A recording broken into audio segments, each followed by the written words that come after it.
You are listening to the Atlanta Real Estate Forum radio show, all about real estate edition, shining a light on the movers and shakers in the real estate industry, the home builders, developers, realtors, and suppliers making it all happen. Good morning and welcome back to Atlanta Real Estate Forum Radio, our all about real estate edition. I'm your host, Carol Morgan, and I'd like to give a special thanks to our 2022 show sponsor, New American Funding. Atlanta Real Estate Forum Radio is made possible thanks to them. Diversity, equity, and inclusion continues to be a hot topic and of much interest in the real estate industry. I mean, you practically can't open a paper or go online to a news source and read about it. Companies are getting on board and, from our perspective, it's about time. So we continue to focus on DEI on Atlanta Real Estate Forum Radio. And today's guest is going to be a fantastic interview. So I'm happy to welcome Brittani Sanders. She's the Vice President of Development with Portman Residential. Welcome to the show. Thank you. Great to be here. Glad you're here. Well, take a quick minute and tell us about yourself. Sure. Well, like you said, my name is Brittani Sanders. I currently serve as the VP of Development for the Southeast at Portman Residential. I recently relocated to Atlanta from Chicago with my wife about a year ago. So getting settled. We welcomed our daughter into the world April of last year. So it's been quite the year getting settled, but we are very happy to be in Atlanta. Well, you probably don't miss all the snow, although I understand they haven't had that much in Chicago this year. There's actually a winter storm underway right now. It's like very freezing rain. Very good. So you're not missing it. So, well, give us an overview of Portman Residential. Sure. So Portman Residential is a relatively new platform for the Portman family. It was started about 2 years ago by Harvey Wadsworth, formerly of Mill Creek, and Mark Brambrett, formerly of Fairfield Residential. And for those who might not be familiar, Portman Holdings has actually been around for over 60 years. It was founded by a prolific architect, John Portman. The company, however, was previously known for doing really prolific office and hotel projects. And recently they've decided to expand that to be more of a mixed use developer by adding Portman Residential and Portman Industrial to the family. But it really is a great company and does really exciting mixed use projects across the country. Yeah, I have been just floored on some of the projects that I have heard about that Portman's done. And it's continuing that same legacy. The architecture for years has been amazing. So why not, expand that to the residential side? Well, talk a little bit about DEI and what it means to you and how you embrace it. Sure. So diversity and inclusion is a topic that is very personal to me. Growing up in a small town about an hour south of Chicago, I would spend a lot of time going back and forth to the city, and I loved the architecture, but never really understood how those buildings came to be. I decided to study architecture because I knew I appreciated the buildings, but didn't really know another career was an option. I just didn't have that exposure that a lot of people had. And during my time at Howard in DC, I quickly learned that architecture was not the career for me, but it took a lot of door knocking, honestly, and a lot of luck for me to stumble into development. But once I did, I fell in love. And because it took me a while to make that transition without the connections and finance experience, I ended up kind of taking a longer path than I think others might have. And my motivation today is to expose more young people, specifically young people of color that are maybe in my shoes now that I was in 10, 20 years ago. So that there just aren't many women that I can look up to, specifically African-American women in development.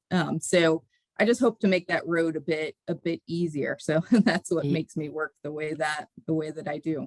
Yeah, it's so true. I was looking around my office because I know it's here somewhere. There's a book that just came out, a friend of mine wrote called The House That She Built. And it's all about, women in the trades and women in construction and women holding in these jobs. And in fact, it's based on a home that was built in Utah 100% by females. and women contractors. Now, that being said, they did have to fly some people in to make it 100% women built. And, that speaks to a little bit of a challenge in our society. But, I'm wearing a bracelet today that, you probably can't really see, but it's got tools on it. Let's see, tools. And again, my friend Molly, who wrote the book, she said when she was working on the book, she wanted some just, fun stuff to go along with it for kids, and that she was looking for jewelry, for little girls, because this is a little girl's bracelet, based on construction. And there wasn't anything out there. She couldn't find anything. So she actually, hired an artist to make these bracelets with little tools on them. But it's a huge challenge. We don't focus on the trades, and we don't tell women, or at least, historically, we haven't told women, hey, you could be, a concrete mason or a brick mason, or you could own your own, company and be an electrician. And it's just, it's part of that whole same big, disconnect between, education and all the different jobs that are out there that can be held by anyone. So, I agree. I couldn't agree more. And I think it starts with exposure. And I think it starts young. I'm excited for the possibilities for my daughter. Just knowing that at 10 months, she can be exposed to a whole, career that I definitely have little 3D buildings that I'm building printed that she uses as toys. So it's amazing what can happen for this next generation. Yeah, you think about it, again, just going back to, Legos and building blocks and Lincoln logs and, all of that stuff. It seems like, historically it's been skewed toward little boys, but I love the fact that so many of those companies now are, kind of having secondary lines of things that they think are of interest to little girls, even though little girls might be just as interested in the boys stuff. So I love, kind of where DEI is taking companies and having them really wake up and see the possibilities. I love it. My favorite toy growing up, I had a Tonka truck. Yes. And my niece turned 12 when she found it, and she thought it was her dad's toy. And I was like, no, that was mine. Truck. Yeah, that's awesome. Well, what advice do you have for women, and minorities looking to get started in the real estate field? The one thing I would say is meet as many people as you possibly can. Don't be afraid to reach out to people that are in positions that you aspire to be in. You will find that many people are happy to talk to you. And for those that aren't, that's okay too. Don't let it discourage you. The one lesson I learned early in my career is oftentimes development companies and real estate companies in general often run very lean, and they typically have a limited time frame to hire as they balance projects at different stages. So you have to position yourself so that you're top of mind when opportunities present themselves. So network, get comfortable talking to anyone. 9 times out of 10, people are just as nervous to talk to you as you are to talk to them. So just go for it and make yourself known. Yeah, that's great career advice for, anyone at any stage. If you want to be in a specific industry, get to know that industry and get to know the people. And there's lots of different associations and organizations out there that you can, get involved in and network. And networking is so much of it. It's exactly what you just said, is being at the right place at the right time, or being, the last person they thought about on that list. Yeah, I think a lot of people, I have this conversation a lot with college students that reach out to me for opportunities, and they get discouraged, saying that, many opportunities are just given to family members or friends in companies. And while that absolutely does exist, I am not discounting that. I've witnessed it personally. I do think a lot of it truly is just you hire who you know. So you've got to make yourself known, as well as the companies have to be willing to step outside of their circle as well. So it's definitely a two-way street. But in terms of what you can control, you have to be in the right place at the right time. Yeah, well, and that's a great segue when you're talking about companies being willing to step out of their control. How can businesses really truly build that environment that embraces DEI and helps employees thrive? Any tips for businesses?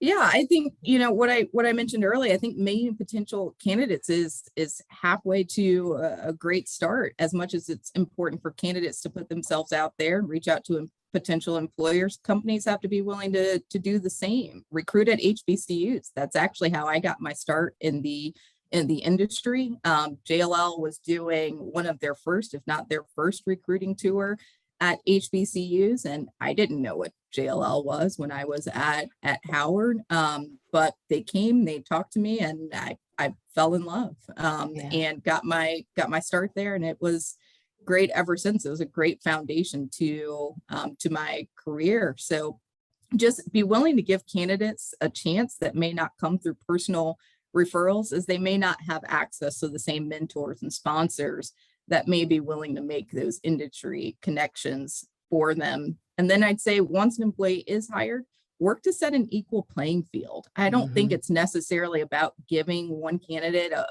a step above another. It's making people feel like they actually have a fighting chance, and that there are equal standards for performance and advancement within your company. Yeah, that's absolutely so true. So true. Well, you're a member of and involved in another organization that I love and think does great work out there. Talk a little bit about what you've done with ULI and the National Multifamily Product Council that you're on. Sure. That is an experience that I really cherish. I hold it near and dear. For those that don't know, it's an opportunity for leaders across the country to get together over the course of a couple of days, twice a year, at the fall and the spring meeting. And we just discuss our challenges and successes, whether it be finance, construction, property management, acquisitions, or development.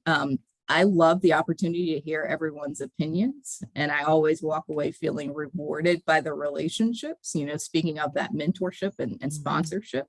I just love the network that I'm able to build and the knowledge that I'm able to gain. And my membership is thinking of D&I and networking. The advice that I gave earlier, my membership on that council is actually an example of how that networking pays off. So back in Chicago, I applied for a scholarship called the Jeffrey Kahn Scholarship multiple times. I didn't get it. And then finally I did. And as a part of that scholarship program, I got to be a guest member on an industrial council, actually, but had no industrial experience. So talked my way onto a guest membership on a multifamily council. And then from there, made my way to a permanent member, and I've been a member for a few years now. So it's just about sometimes asking, honestly, for what you want. You never know what the answer might be.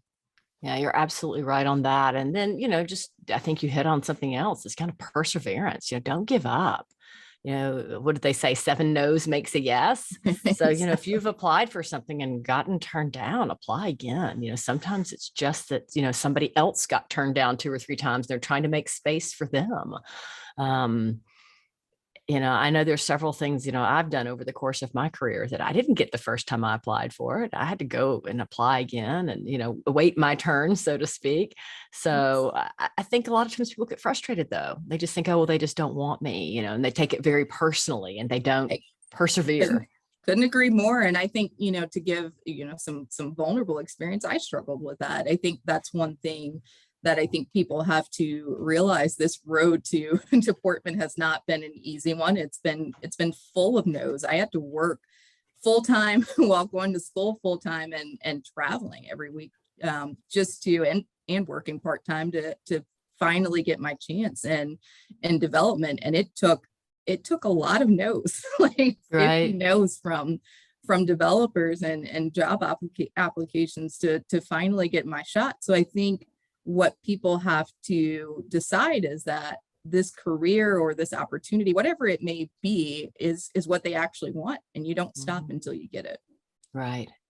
Well, clearly it's paid off for you. And I'm amazed at what all you've done. Just, reading your bio, I was like, what hasn't she done? And on top of everything you do is, raising a child and, relocating to Atlanta and this fantastic job you have and being involved with ULI, you also find time to give back to the community. Share a little bit about Over the Rainbow and your participation there. So Over the Rainbow, it's a nonprofit in Illinois. It's an organization dedicated to providing independent living solutions for individuals with physical disabilities. It's a group that I'm proud to be a part of.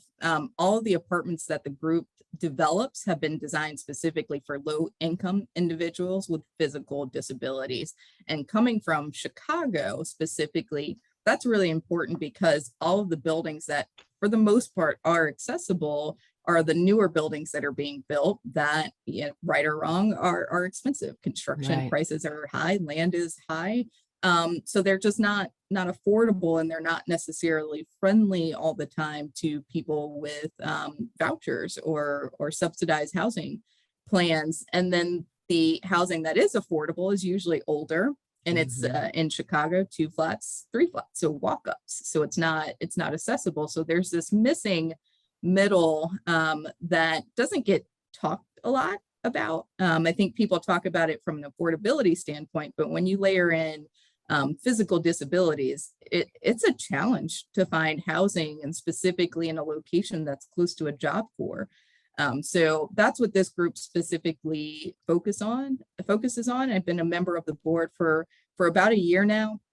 I would encourage everyone to go to the website and check it out. It's otrhousing.org. And we throw some great events as fundraising events that are integral to our success every year. So we would welcome any questions that you guys have in terms of how you can get involved or how you can donate. Yeah, and affordable housing is so important. And again, you hit the nail on the head. We could talk about missing middle for another 2 hours. That's a whole nother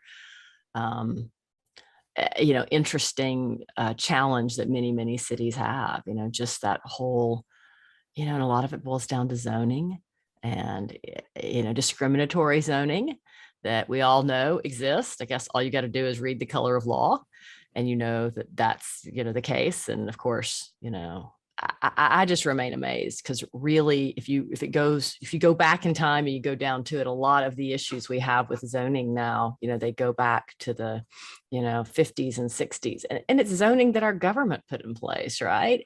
So, and that we're all fighting today to get change so that we can build that missing middle housing, put that.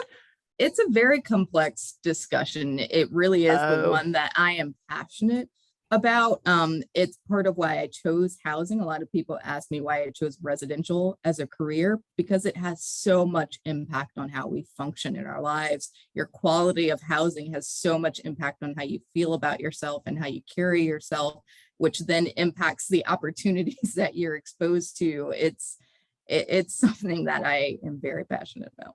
And I think it's important, and we need, leaders like yourself to embrace that and to talk about it, because that's how we have change, and that's how we move forward, and that's how we fix this problem. So thank you for what you're doing in that area. I know you all recently broke ground at 1000 Spring, a new Portman residential project. Tell us a little bit about that. I think it's a midtown luxury residence. Yeah, so it is. It's located at 10th and Spring. It's my first project in Atlanta, and I couldn't think of a better project with a better team over at Portman. So 1000 Spring, I'm specifically responsible for the residential portion, but as a part of a larger mixed-use campus. Portman Holdings is developing over 500,000 square feet of spec office, and they're also redeveloping the Patterson funeral home that's right next to it, along with the gardens. So this project is a perfect example of Portman's capabilities and kind of becoming a large mixed-use developer. So the residential project itself, however, is going to be about 370 units. It's 29 stories, 11,000 square feet of retail at the ground level. It's going to be really well amenitized, 2 outdoor amenity decks, one level 10 and the other up at level 29. And the project is expected to deliver in 2023. So I would say if anyone has any questions about it, feel free to reach out, but it is very exciting. That is very exciting. 2023 is just around the corner. Again, it's like tomorrow. It's almost March already. I know, as quickly as the last couple of years have flown by. It's going to be here before we know it. Well, talk a little bit more about that building. Is it for sale? Is it for lease? What These opportunities? Are for rent apartments that are going to be delivering. Very nice. Well, I can't wait to see that and to find out more about that and talk about location. I'm sitting here trying to think what used to be at the corner of 10th and Spring, and I can't think of what was there, but clearly there was something there, because that's some seriously hot real estate in a great area of town.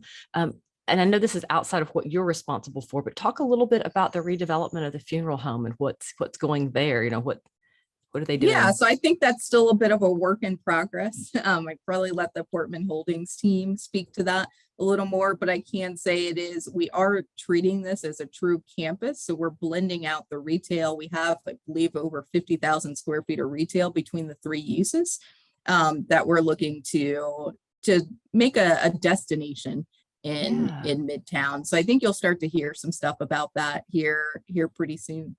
I can't wait. So yeah, I know you said gardens and that perked my ears. So that'll be really nice to have that as an amenity too. Well, we've covered a lot today. But is there anything else before we wrap up that you'd like to add? Anything we haven't touched on? No, I think this has been a great conversation. I really appreciate the opportunity to be here. Oh, absolutely. All right. So how can our listeners get more information on you and Portman Residential, phone, website, et cetera? Sure. I'd encourage everyone to check out both the Portman Holdings and the Portman Residential websites, as well as our LinkedIn pages. We do try to communicate out upcoming projects and announcements fairly well in our social media platforms. So check it out. And I am an open book. So for anyone who has any questions, feel free to send me an email. I believe my contact information is on the website. If not, I am happy to provide it. Excellent. Well, thank you so much for joining us. That wraps this week's Atlanta Real Estate Forum Radio's All About Real Estate edition. I'd like to thank Brittani Sanders with Portman Residential for joining me in studio today. And on behalf of our show sponsor, New American Funding, I'm your host, Carol Morgan. If you enjoyed today's show, please follow Atlanta Real Estate Forum on Facebook. And for more information on Metro Atlanta, housing news, sign up for our newsletter on atlantarealestateforum.com. Of course, you can continue this conversation by subscribing and downloading for free this show on iTunes, Stitcher, or Spotify. And many of our episodes are available on YouTube.